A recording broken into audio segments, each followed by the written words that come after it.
Hello, my loves. Welcome to the Quantum Status Podcast. I am your hostess, Melany Hope.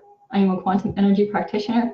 I specialize in self-worth adaptation, intuitive development, and I do clarity work sessions as well.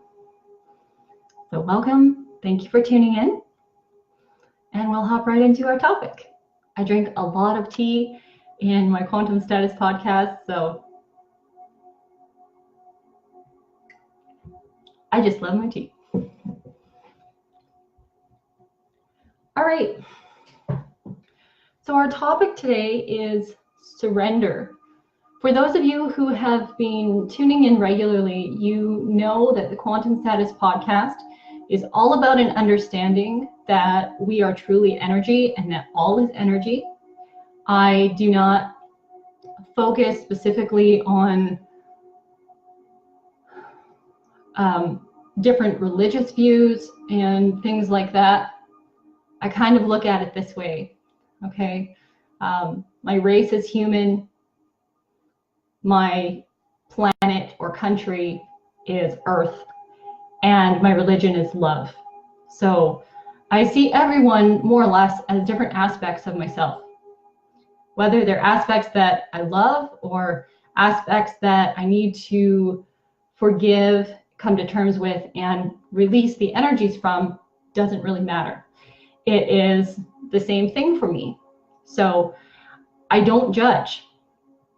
And the Quantum Status Podcast is really about sharing a different perspective with everybody than the perspectives that we're being given in our media, in our churches, in our specific families,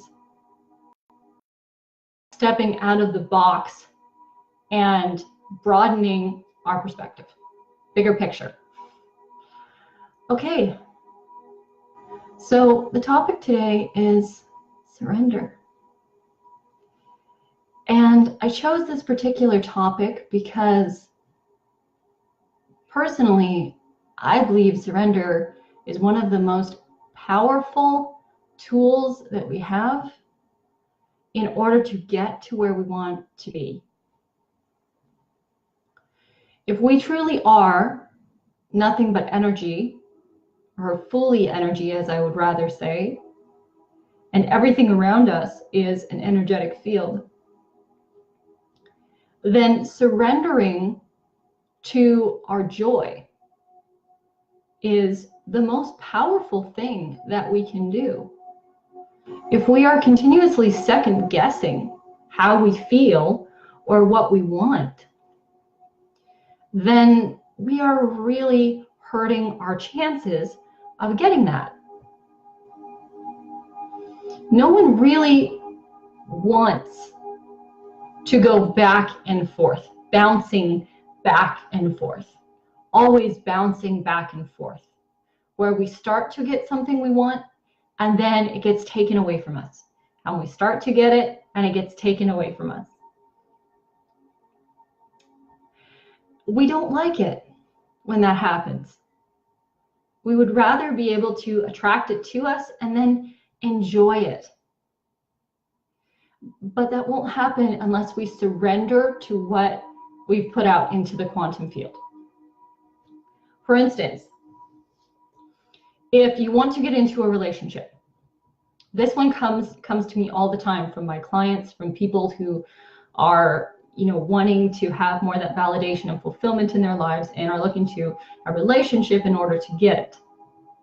It's a whole different topic altogether. But if you're not sure about who you want to be in a relationship with, or if you even want a relationship, and you're telling the quantum field 1 minute, the field of energy around you 1 minute, yes, I want a relationship. I absolutely do. And this is the kind of person I want the relationship with, and this is how I want it to look, etc., etc. You've created your whole visionary ideal of what you want. But emotionally, you have not surrendered to it. It has simply been a thought. So emotionally, you continue to do things that actually work against what you have created as your vision. And when we do this, we can't manifest anything. It's impossible. We'll manifest a part here, we'll manifest a part there, but we won't actually manifest what we want because we haven't surrendered to what we want. We're still on the fence. The fence is not surrender. Sitting on the end of the diving board is not diving in. You're close. You've made the choice to get onto the diving board, but you haven't dove in yet. So how are you going to change? How are you going to change what you're doing so that you can truly get the benefits, so that you can truly manifest what you desire to have in your life? You go into a state of surrender. If it works out, great. If it doesn't work out, okay. Let's go with this anyways and let's see. Surrender is also another way of saying adventure when it comes to our energies. Whenever we surrender to something, we are going into a state of adventure because now anything can come along. And we put ourselves in the acceptance mode. So what comes along is actually allowed now. Instead of us saying, okay, I'm accepting a part of it now, but I want a part of this too, and I want a part of that too, you're saying, no, no, no, no, no. I've set my vision. I've decided what I want for me. Now I'm going to surrender and trust what happens and trust myself in the creation of this and really make my dream a reality. Really surrender to all of it and make it a reality because it's what I deserve.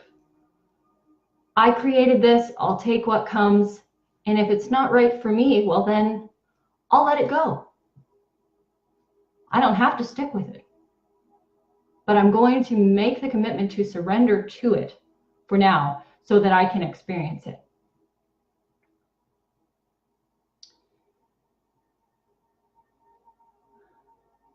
I believe that surrender is another way of saying we are fully trusting and fully confident in something.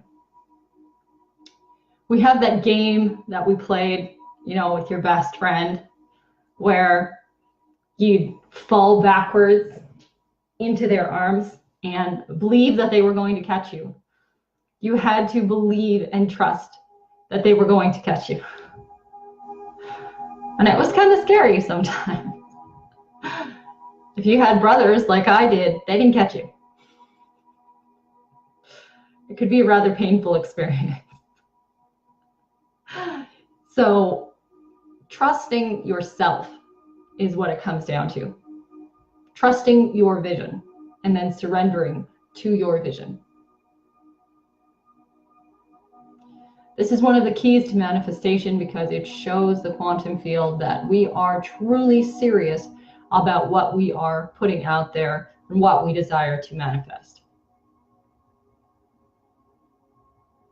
How many people do you know that create their vision boards? Now, I'm mainly talking to entrepreneurs and business owners because I have a lot of them who tune into the Quantum Status podcast and are connected to my other pages. So I'll use this as an example. How many people do you know who are in personal development or, you know, a little bit more of the metaphysical understanding of things, multidimensional understanding of things, and are taught that we have energy around us and that we can actually manifest our thoughts and our visions and that we need to be really specific about them? How many people do you know who do all of it? They follow the rules. They're right on point, but then they're getting a piece of this and a piece of that, and they're not truly manifesting their vision. This is truly because they haven't fully committed to their vision. And if this is you, it's because you have not truly surrendered to and committed to your vision. So this is where I would encourage you to kind of go into your heart center, take some deep breaths into your tummy, not your chest,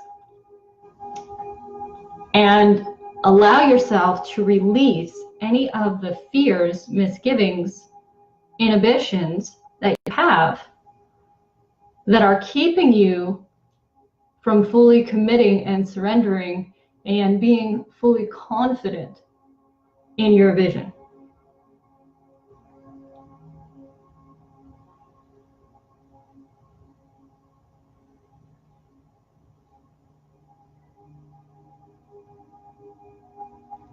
I believe that you will find what happens is that things start to come forward. Those little things that you didn't really pay attention to anymore.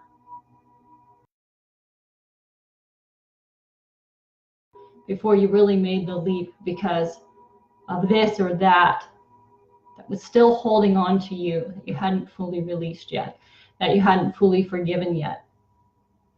Parts of yourself that you hadn't maybe fully forgiven yet. If you can find the strength to love yourself, then create your vision.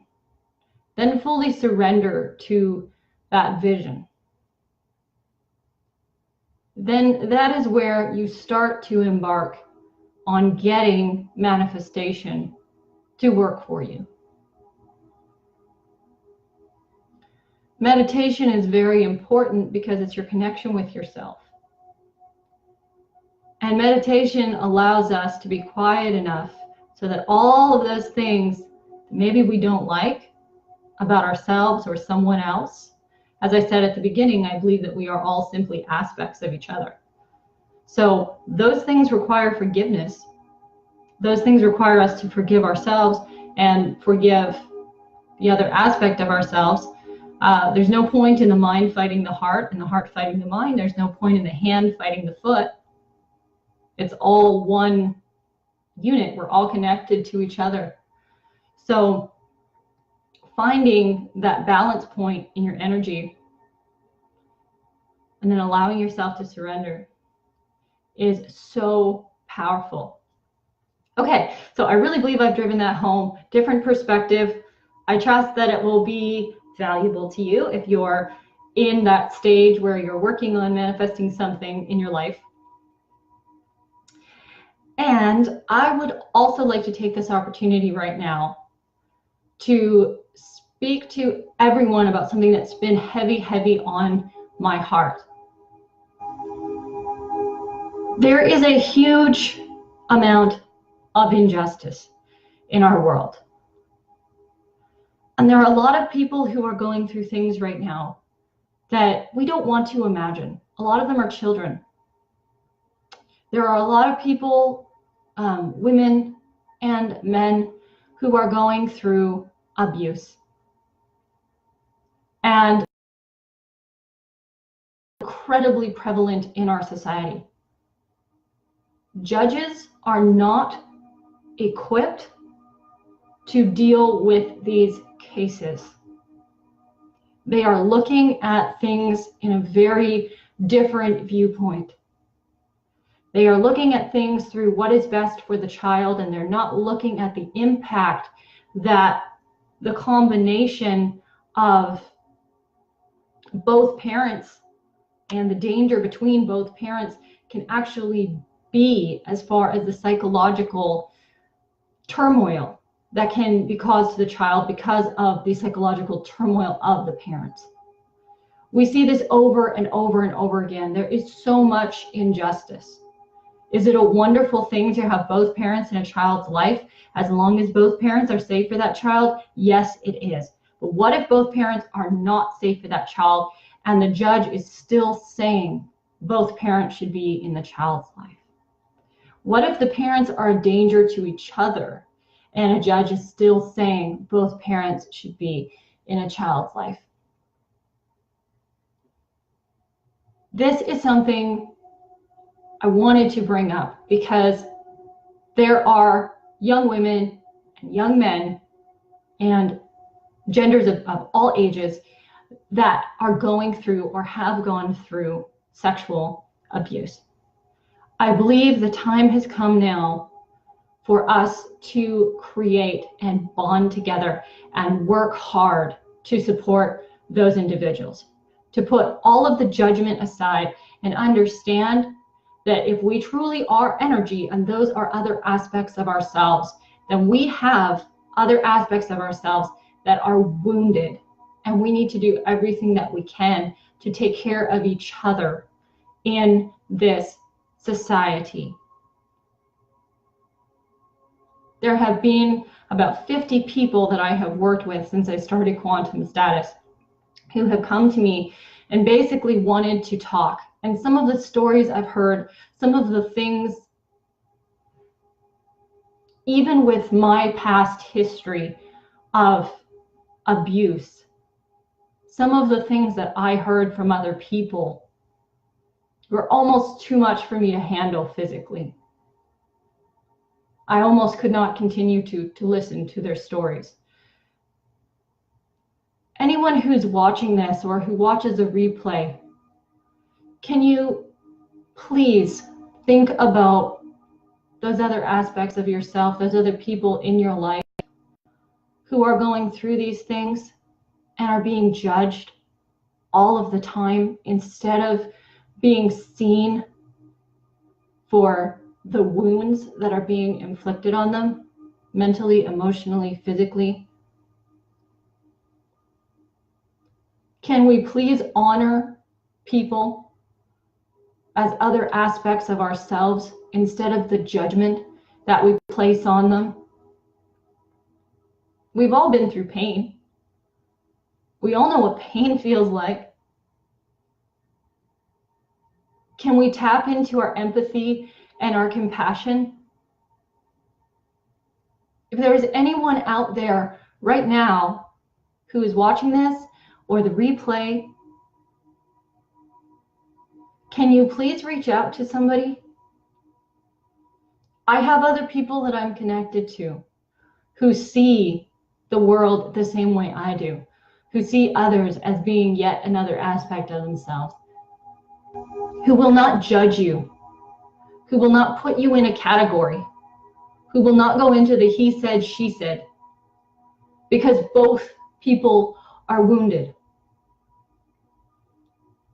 Now, those of us who have been victims don't want to hear sympathy for the abuser.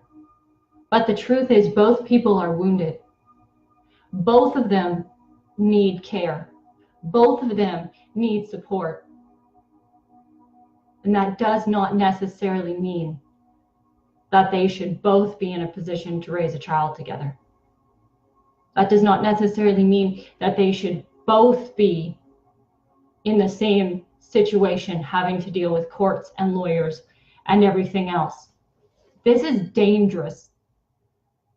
This is so unhealthy, and yet our justice system is still looking at that as the solution that is best for the child.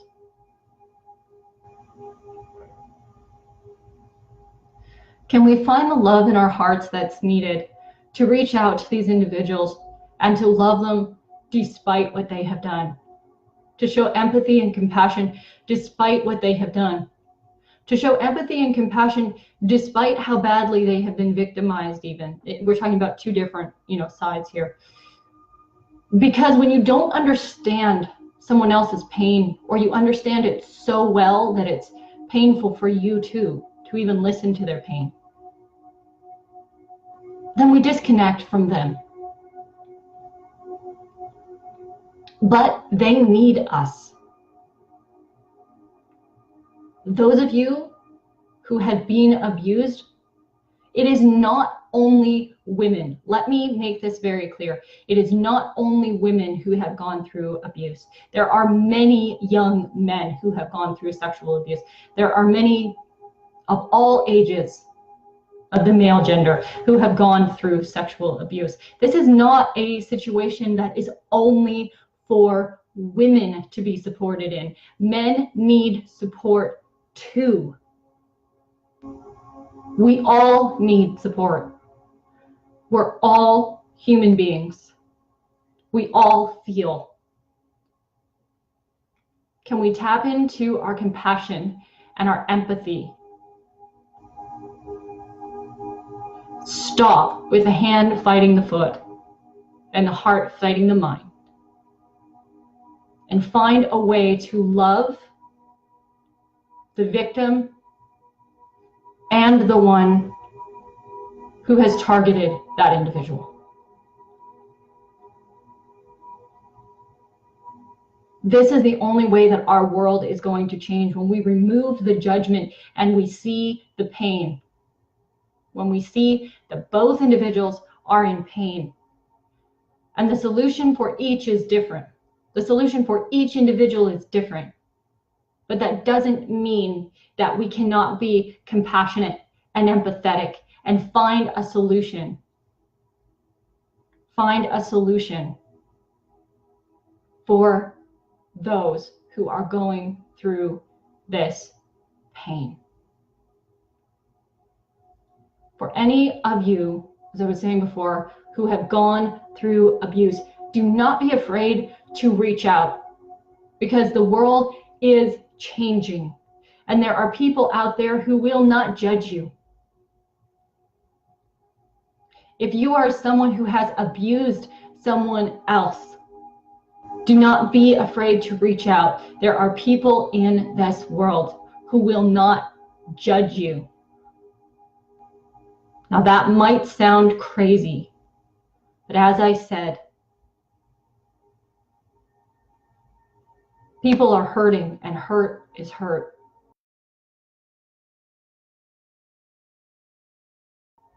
We need solutions, not judgment. The solutions are what are going to bring love into a corrupt justice system. The solutions are what are going to bring light into the situations that don't make sense.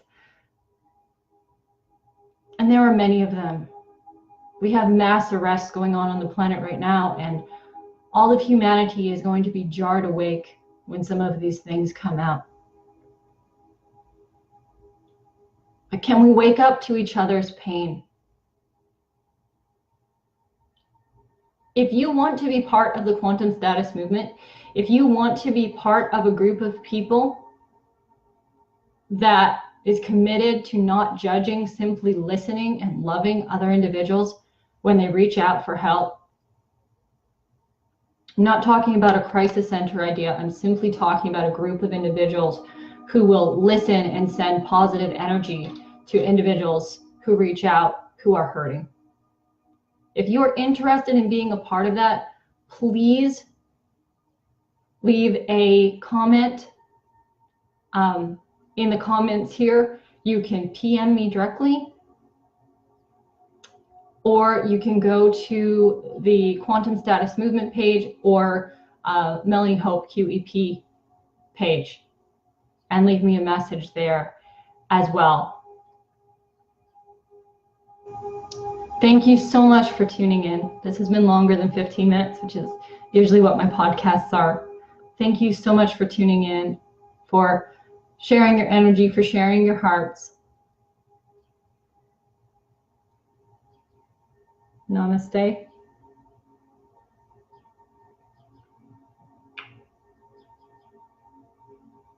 I love you all. Growth and gratitude always.